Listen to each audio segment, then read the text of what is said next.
نہیں، ایلا نے سر نفی میں ہلایا۔ جیک تمہیں لے کر ضرورت سے زیادہ پوزیسو ہے۔ اب تو وہ جان چکا ہے میں نے تمہاری مدد کی۔ میں کچھ بھی ایسا کروں گی وہ مجھے جان سے نہیں مارے گا، بلکہ مجھے اس جہنم سے واپس بھیج دے گا جہاں سے وہ مجھے لایا ہے۔ مجھے مرنا گوارا ہے مگر اس جہنم میں جانا نہیں، ایلا نے سر نفی میں ہلاتے مضبوطی سے کہا۔ کون سا جہنم؟ زرمش نے تحیر سے سوال کیا۔ میں وکٹورو نکرفکٹ کی بیٹی ہوں۔ جیکی کے بعد اگر کسی کا نام انڈر ورلڈ میں گونجتا تھا تو وہ میرے ڈیڈ کا تھا، وہ جس پر اپنا سایہ ڈال دے وہ سڑک سے مٹ جاتا تھا، جس پر انگلی رکھ دے وہ شہر چھوڑ دیتا تھا، مگر پھر پتہ نہیں کہاں سے ایک سایہ ابھرنے لگا، خاموش، بے رحم اور ناقابل شناخت۔ میرے ڈیڈ کے اڈے ایک ایک کر کے جلنے لگے۔ وہ شپ جس پر سینکڑوں لڑکیاں اسمگل کی جا رہی تھیں پکڑی گئیں۔ فائلیں جو کبھی جے کے پاس تھیں اب لگتا ہے کسی اور کے ہاتھ لگ چکی تھیں۔ میرے ڈیڈ کے لوگ نے پیٹھ پھیر لی۔ پھر ایک دن میرے ڈیڈ کو وہ گولی ماری گئی جو صرف کوئی اندر کا آدمی مار سکتا تھا، اور میں، ایلا نے ہچکی لی، مجھے اس جہنم میں پھینک دیا گیا جہاں لڑکیوں کو انسان نہیں مال سمجھا جاتا ہے، ان سے غلط کام کروائے جاتے ہیں۔ میں نے انکار کیا، مار مار کر میری کھال ادھیڑ دی گئی، میرے ناخن اکھاڑ لیے گئے، میری زبان سے سچ نکالنے کی ہر ممکن کوشش کی گئی، مگر میں نے کچھ نہیں کہا۔ ایلا نے نیلی آنکھوں سے آنسو بہہ رہے تھے، اور پھر وہ آیا، یعنی جیک۔ اس نے مجھے وہاں سے نکالا، خاموشی سے، بنا کچھ کہے، کچھ نہیں بولا، مجھ سے کچھ نہیں پوچھا، اور نہ ہی کبھی میری طرف دیکھا۔ وہ جانتا تھا کہ میرے پاس سب کچھ ہے، میرے ڈیڈ کے اکاؤنٹس، اس کی فائلیں، ہر خفیہ مقام، ہر مردہ راز، میں نے سب جیک کو دے دیا۔ اس کی یہاں اصل پاور میرا ڈیڈ ہے اور میں ہے۔ پھر بھی وہ مجھے دیکھتا نہیں۔ میں یہاں نہ کوئی قیدی ہوں نہ کوئی عورت، جیسے میں صرف ایک استعمال شدہ راز ہوں، کوئی بھاری ڈالرز کا چیک ہوں جسے جیک ہر روز کیش کرواتا ہے۔ ایلا نے آواز درد میں ڈوبی تھی۔ اور پتہ ہے میں اس پر مرتی کیوں ہوں؟ کیونکہ جیک ہی وہ واحد شخص ہے جس نے میری چیخوں کو سنا، میری ہڈیوں کی کراہ کو سمجھا، مگر کبھی مجھے ترس سے نہیں دیکھا۔ جیک اس جہنم کا بادشاہ ہے جہاں میں جلتی رہی، اور جہنم میں رہنے والے کو اس کے کنگ سے محبت ہو گئی۔ ایلا کی زخمی سسکاریاں کمرے میں گونج رہی تھی۔ زرمش چاہ کر بھی اس پر رحم نہ کھا پائی۔ جس کا ڈیڈ اتنے گھناؤنے کاموں میں ملوث تھا، وہ ایسے اس لڑکی پر ترس کھا سکتی تھی؟ جو ایلا کے ساتھ ہوا وہ تو ہر معصوم لڑکی کے ساتھ ہوتا تھا جو ایلا کے ڈیڈ جیسے درندے اسمگل کرتے تھے۔ زرمش کو ٹرک میں موجود ان لڑکیوں کے چہرے پر بکھرا درد اور خوف وہ یاد آیا تھا۔ کیا جیک بھی ان لڑکیوں کا غلط استعمال کرے گا؟ یہ سوچ کر زرمش کی آنکھوں سے آنسو بہنے لگے۔ جیک مجھ سے کیا چاہتا ہے؟ زرمش نے بھیگے لہجے میں استفسار کیا۔ وہ تمہیں چاہتا ہے؟ ایلا کی بات پر زرمش کی زبان تالوں سے چپکی تھی، دل زوروں سے دھڑکنے لگا، کانوں میں بجنے لگا۔ وہ تمہیں اتنا چاہتا ہے کہ جس دن وہ تمہیں یہاں لایا اس دن یہاں ہر مرد کا داخلہ بند ہو گیا۔ وہ تم پر کسی کا سایہ بھی برداشت نہیں کر سکتا۔ ایلا کے لہجے میں حسد و رقابت ٹپک رہی تھی۔ زرمش کو اس کی نیلی آنکھوں سے نکلتے شراروں سے خوف محسوس ہوا۔ تمہیں اتنی اچھی اردو کیسے آتی ہے؟ زرمش نے سوالوں کا رخ موڑتے پوچھا۔ آج سے 1 سال پہلے میرا ایک پرسنل گارڈ پاکستانی تھا، اس نے مجھے سکھائی تھی اردو۔ وہ صرف 2 مہینے تک میرے ساتھ رہا، پھر پتہ نہیں کہاں غائب ہو گیا۔ ڈیڈ نے ہر ممکن کوشش کی اسے ڈھونڈنے کی، مگر اسے ڈھونڈ نہ سکے۔ ہماری دنیا میں جو ایک بار آ جائے وہ واپس نہیں جا سکتا۔ شاید وہ مر گیا ہو۔ پتہ ہے کبھی کبھی مجھے جیک میں وہ مجھے نظر آتا ہے، مگر اس کا رنگ گندمی اور آنکھیں سیاہ تھیں، اور چہرے کے نقوش بھی تو الگ تھے، مگر تھوڑے سے الگ تھے، ایلا نے پرسوچ آواز میں کہا۔ زرمش اس کی باتیں اب غائب دماغی سے سن رہی تھی۔ وہ جیک کے متعلق سوچ رہی تھی جس کے قبضے میں اب وہ لڑکیاں تھیں۔ گہری ہوتی رات میں زرمش کمرے سے نکلتے جیک کے کمرے کی طرف پڑھی تھی۔ وہ اس وقت سیاہ گاؤن میں ملبوس تھی جو راؤنڈ نیک پر مشتمل تھا، جو فل سلیو پر گاؤن تھا جس پر گردن سے نیچے تک سیاہ رنگ کے بڑے بڑے بٹن لگے تھے۔ وہ بے حد فٹنگ میں تھا۔ وہ کھلے بالوں کے ساتھ جیک کے کمرے کی طرف بڑھ رہی تھی۔ آریان خانزادہ جو سیاہ ٹراؤزر پر شرٹ لیس زرمش کی طرف پشت کیے کھڑا تھا اور سامنے لگی اسکرین پر زرمش کو اپنے کمرے کی طرف بڑھتے دیکھ رہا تھا۔ زرمش کے گال پر پڑے نشان وہ گہری نگاہوں سے دیکھ رہا تھا۔ زرمش کے گال پر پڑے نشان وہ گہری نگاہوں سے دیکھ رہا تھا۔ وہ نشان اس کے گال پر کتنا دلکش لگ رہا تھا۔ وہ دھڑکتے دل کے ساتھ اس کے گال کو دیکھتے اسکرین کی طرف بڑھتے اس کے گال پر اپنی انگلیاں پھیرنے لگا۔ وہ جیک کے کمرے کا دروازہ کھول کر اندر داخل ہوئی تو آریان خانزادہ کی بھاری آواز گونجی تھی جو بدل کے نکلتا تھا، Alexa turn off the light. Zarmish کے کمرے میں داخل ہونے پر کمرہ گھپ اندھیرے میں ڈوب گیا تھا۔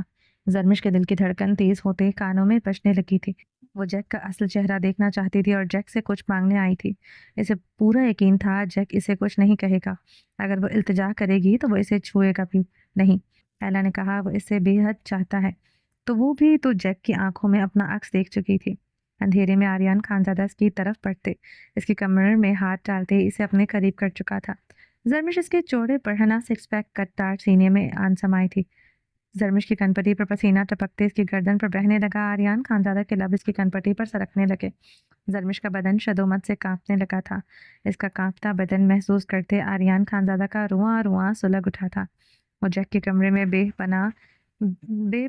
بنا کسی پردے کے چلی آئی تھی۔ اس گاؤن میں اس کا قیامت خیز بدن کیا حشر سما برپا کر رہا تھا، وہ اسکرین پر دیکھ چکا تھا۔ وہ آگ کا بھڑکتا گولا لگ رہی تھی۔ یہ وہ جانتا تھا، وہ جیک نہیں مگر وہ تو نہیں جانتی تھی وہ جیک نہیں۔ وہ آخر آدھی رات کو جیک کے کمرے میں کیا کرنے آئی تھی؟ اس کی مسز خان اسے آخر کیوں ستاتی تھی؟ کیوں اسے اس طرح جلاتی تھی؟ وہ اندر تک جل رہا تھا اس کی بے پرواہی پر۔ اس کا یوں ڈرنا بھی ایک آنکھ نہیں بھایا تھا۔ وہ دنیا میں صرف بلتھرس بی سے ہی ڈر سکتی تھی۔ آریان خانزادہ کے لب اس کی کنپٹی سے ہوتے اس کے گال پر سرکنے لگے۔ وہ اس کے نیلے گاؤن کو اپنے لبوں میں دبا گیا تھا۔ دل کیا اس کا گال چبا کر ڈالے۔ وہ اس کے نیلے گال کو اپنے لبوں میں دبا گیا، دل کیا تھا اس کا گال چبا ڈالے، مگر وہ اس کے لبوں کے لمس سے ہی جلن سے سسکاریاں بھرنے لگی تھی۔ کیوں آئی ہو ادھر مائی فنم؟ آریان خانزادہ کا لہجہ اتنا بھاری اور زہریلا تھا کہ زرمش کے دل کی دھڑکن اس کے سینے سے ٹکراتے سر پر دوڑنے لگی۔ وہ اب بھی اس کے سخت سینے سے چمٹی ہوئی تھی۔ اس کے سینے کی ٹھنڈک نے زرمش کے حواس چھین لیے تھے۔ اندھیرے میں اس کی آنکھیں روشنی کی طرح زرمش کو گھور رہی تھی۔ وہ ہنوز اس کے گال کو اپنے لبوں میں دبائے جیسے اپنی وحشت زد کر رہا ہو۔ کیا لینے آئی ہو؟ رہن یا وہی لمس جو میں نے تمہارے گال پر دیا؟ اس نے جھک کر زرمش کے کان کے قریب سرگوشی کی۔ میری ملکیت۔ زرمش نے بمشکل خود کو سنبھالا، مگر اس کے جسم کی لرزش آریان کی گرفت میں صاف محسوس ہو رہی تھی۔ جیک، مجھ سے وعدہ کرو تم مجھے ہاتھ نہیں لگاؤ گے۔ آریان خانزادہ مدھم سا ہنسا تھا۔ اس کی سانسیں زرمش کی گردن پر بکھرنے لگی۔ نیک گاؤن کے اوپری دو بٹن کھلے تھے۔ زرمش کی لرزاہٹ میں اضافہ ہوا۔ ٹچ! آریان کا لہجہ سرگوشی میں ڈھلتے بھاری گمبھیر ہوا۔ میں تمہیں ہاتھ نہیں لگاتا، میں تمہیں سوئٹ ہارٹ اون کرتا ہوں۔ زرمش کی سانسیں فریز ہوئی تھی۔ اس کے سینے میں دھڑکنیں رک رک کر چلنے لگیں۔ تمہارے گال پر وہ نشان، وہ ایک لمس نہیں تھا، وہ میری فتح مندی تھی۔ Don't leave hickeys, I leave warnings. میں نشان پیار کے نہیں، وارننگ کے لیے چھوڑتا ہوں۔ وہ مسکراتے ہوئے زرمش کے گال پر اپنے دہکتے لب رکھ گیا۔ زرمش کے جسم کی لرزاہٹ میں اضافہ ہوا۔ آریان خانزادہ فشار خون بلند ہوا تھا۔ کیا فرق تھا؟ ایسے ہی وہ اس کی پناہوں میں بھی کانپتی تھی جیسے آج اسے جیک سمجھ کر کانپ رہی تھی۔ آخر وہ کیوں اس کا منہ نہیں نوچ رہی تھی؟ اسے اتنا پاس کیوں آنے دے رہی تھی؟ No my phenom, I was watching every second, every look, every dress. Aryan نے زرمش کے گردن پر لب رکھتے ہوئے سانس خارج کی۔ اس کی نرم گرم گردن پر اپنے دانتوں سے صرف تھپا بنایا۔ وہ اس کے حصار میں کانپنے کے علاوہ کچھ نہیں کر رہی تھی۔ تم نے آدھی رات کو یہ گاؤن پہن کر کس کو جلانے کا سوچا تھا؟ مجھے؟ وہ شدید غصے اور جلن میں بھول رہا تھا۔ وہ جیک ہے، آریان نہیں۔ That's bold, that's my kind of woman. وہ بے حد نرمی سے اس کی گردن کو جگہ جگہ سے اپنے دانتوں سے دبا رہا تھا۔ غم و غصہ دل کر رہا تھا اس کے جسم کے نازک حصوں پر اتار دے۔ زرمش کی آنکھیں آنسوؤں سے بھر گئی، مگر لب اب بھی خاموش تھی۔ لک ایٹ می وینم، اس نے اس کی تھوڑی پکڑ کر اوپر کی۔ اندھیرے میں بس ان کی سانسیں ایک دوسرے کے نقوش پر بکھر رہی تھی۔ تمہارے اس گال پر اگر کوئی اور ہاتھ بھی رکھ دے تو میرے اندر کا درندہ دنیا کو جلا ڈالے گا۔ مجھے مار دو مگر ایسے نہ کہو۔ زرمش روتے ہوئے ہولی سے بولی، کیوں؟ آریان کے سانس سلگی تھی۔ میرے گالوں سے آبسیشن صرف اسے ہی ہو سکتی ہے، جیک، تم جیسے غلیظ انسان کو نہیں۔ وہ یکدم اس کے حصار میں چٹپٹاتے ہوئے خررائی۔ آریان خانزادہ کے لب مہم سا مسکرائے، جلتے تڑپتے سینوں کو راحت ملی۔ میں مارنا نہیں چاہتا، میں تمہیں توڑنا چاہتا ہوں اور پھر ٹکڑوں کو سنبھال کر تمہیں اپنی مرضی سے جوڑنا چاہتا ہوں۔ آریان نے زرمش کو دیوار سے لگایا۔ دونوں کے بیچ اب کوئی فاصلہ نہیں تھا۔ دھڑکنیں ایک دوسرے کے سینے میں بجنے لگی۔ تمہارے گال میری سب سے قیمتی کمزوری ہے، اور کمزوریاں یا تو چھپا لی جاتی ہیں یا مار دی جاتی ہیں۔ تم خوش نصیب ہو، میں نے تمہیں رکھ لیا ہے۔ وہ اسے دیوار سے لگائے اس کے گال کو چومنے لگا۔ زرمش مٹیاں بھینچی اس کے لمس کو برداشت کر رہی تھی۔ وہ اس کا وہی لمس، وہی خوشبو۔ وہ بہکنے لگی تھی۔ وہ آنکھیں میچ گئی تھی۔ یکدم وہ اپنے حواس میں آئی تھی، یہ تو جیک کا لمس تھا۔ وہ اس کے حصار میں چھٹپٹاتے ہوئے اسے خود سے دور کرنے لگی۔ اس کی کلائیاں پکڑے دیوار سے لگا گیا، اس کے قریب ہوا، اتنے قریب کہ اس کے سانسوں کی آمد و رفت سے زرمش کی سانسیں رکنے لگی۔ جانتی ہو وینم کا کیا مطلب ہوتا ہے؟ زرمش نے سسکاریاں بھرتے نفی میں سر ہلایا۔ وینم مطلب کسی زہریلے بچھو یا سانپ کا ڈنگ۔ تمہاری ڈیپ کس ایک زہر کی طرح ہے۔ وہ گمبھیر آواز میں بولتے اس کے لبوں کو اپنے لبوں میں دبا کیا تھا۔ زرمش اس کے لمس پر بن آب مچھلی کی طرح تڑپی تھی۔ وہ اسے اپنے قابو میں کیے اس کی سانسوں کی نمی پی رہا تھا، اس کی سانسوں کو جکڑے مدہوش ہو رہا تھا۔ وہ اس کی سانسوں کو دھوکنے کی مانند پھلاتے اس کے لبوں کو آزاد کر گیا۔ دونوں کی سانسیں بے ترتیب ہوئیں۔ بتاؤ کیا کرنے آئی ہو یہاں؟ وہ اس کے دوسرے گال پر بائٹ کرتے گرایا۔ ان لڑکیوں کو آزاد کر دو جو تمہاری قید میں ہے۔ زرمش نے ٹوٹے لفظوں سے فریاد کی۔ ٹرک میں بیٹھی ان لڑکیوں کے چہرے پر کیسا خوف تھا وہ بھول نہیں پا رہی تھی۔ آریان خانزادہ کے لب بھنج گئے تھے۔ وہ فی الوقت انہیں رہا نہیں کر سکتا تھا۔ وہ یہاں ایک مافیا انڈر ورلڈ کا ڈان تھا۔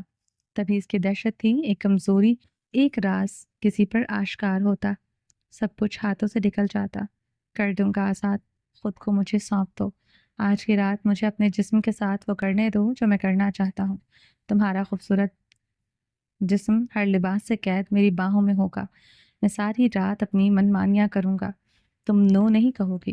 وہ اس کی گردن پر لپ رکھتے بھاری آواز میں بولا، مر جاؤں گی تمہیں نہیں سونپوں گی، میں صرف اس کی ہوں۔ زرمش بکھرتی سانسوں سے بولی، کس کی؟ آریان کی سانسیں بھاری ہوئیں، بلڈ تھرس بیس کی۔ زرمش کی سرگوشی ابھری۔ آریان خانزادہ کے لب مسکرائے، دل تیزی سے دھڑکنے لگا۔ وہ جھکتے ہوئے اس کی گردن کو عقیدت سے چومتے اس کا کالر نیک سے بٹن بند کرنے لگا۔ وہ لڑکیاں اپنی منزل تک پہنچ جائیں گی، انہیں ایک خراش نہیں آئے گی۔ وہ اس کے کان میں گہری سرگوشی کر گیا۔ زرمش بے یقین ہوئی تھی، تم جاؤ یہاں سے، ورنہ یہ سیاہ گاؤن زمین بوس ہونے میں پل نہیں رکھے گا۔ جو نشان تمہارے گال پر دیا تمہارے بدن کے ہر حصے پر دوں گا۔ وہ بکھرتی بھاری سانسوں سے سرگوشی کرتے اسے اپنے حصار سے آزاد کر گیا۔ زرمش بھاگتے ہوئے اس کے کمرے سے نکل گئی تھی۔ آریان خانزادہ اندھیرے کمرے میں بیڈ پر گرتے آنکھیں موند گیا۔ میں بلڈ تھرس بیس کی ہوں۔ زرمش کے جملے اس کی سماعتوں میں گونجے، اسے ہر درد سے نجات دے رہے تھے جو وہ 22 سالوں سے محسوس کر رہا تھا۔ یکدم اس کا بھاری کہکا گونجا، تمہیں نہیں چھوڑوں گا۔ حاکم خانزادہ اس کے کہکے کمرے میں گونجتے ہی جا رہے تھے۔ چلیں جی، باقی کا نیکسٹ ایپیسوڈ میں کنٹینیو کریں گے۔ امید ہے آپ کو یہ ایپیسوڈ پسند آئی ہوگی۔ چینل کو سبسکرائب نہیں کیا تو جلدی سے بھی سبسکرائب کر دیں، لائک اینڈ شیئر کریں اور اپنی رائے کامنٹ باکس میں لازمی دیں۔ میرا دوسرا چینل ہے رومانٹک اردو ناولس، اس کو بھی جا کے جلدی سے سبسکرائب کریں۔